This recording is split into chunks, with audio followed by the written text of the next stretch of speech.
States জেনারেলের অধিবেশন নিয়ে রাজা ষোড়শ লুইয়ের সাথে তৎকালীন ফ্রান্সের দুটি রাজনৈতিক দল জিরোন্ডিস্ট এবং জেকোবিনদের তীব্র মতবিরোধ দেখা দেয়।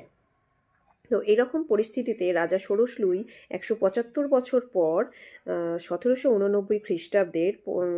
মে 1 মে ফ্রান্সের জাতীয় সভার স্টেটস জেনারেলের অধিবেশন আহ্বান করেন। তো তৎকালীন সময়ে ভোটদানের পদ্ধতি ছিল সম্প্রদায়গত, আর এই তৃতীয় সম্প্রদায়ের প্রতিনিধি হিসাবে মিরাবো এবং অ্যাবেসিয়েস তারা দাবি করেছিলেন যে সম্প্রদায়গত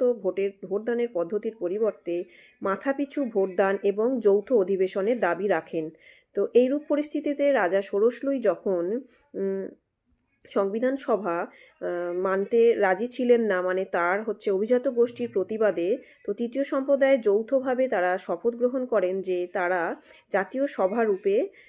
একত্রভাবে কাজ করবে যতদিন না পর্যন্ত ফ্রান্সের সমাজে একটি নিয়মতান্ত্রিক সংবিধান রচিত হয়। তো এই রকম পরিস্থিতিতে 1789 খ্রিস্টাব্দে 20 জুন রাজা ষোড়শ লুই যখন অভিজাত এবং যাজক সম্প্রদায়ের চাপে সম্মুখীন হওয়ার ফলে জাতীয় সভাগৃহের দ্বার তৃতীয় সম্প্রদায়ের জন্য বন্ধ করে দেন, তো তখন এই তৃতীয় সম্প্রদায়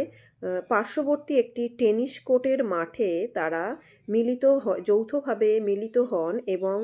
শপথ গ্রহণ করেন যে তারা ঐক্যবদ্ধভাবে ফ্রান্সের একটি জাতীয় সভা তারা বজায় রাখবে এবং তারা একত্রভাবে কাজ করবে ও ফ্রান্সের জন্য একটি নিয়মতান্ত্রিক সংবিধান রচনা করবেন। তো এই ঘটনাই ছিল টেনিস কোর্টের শপথ, ফ্রান্সের ইতিহাসে টেনিস কোর্টের শপথ নামে পরিচিত।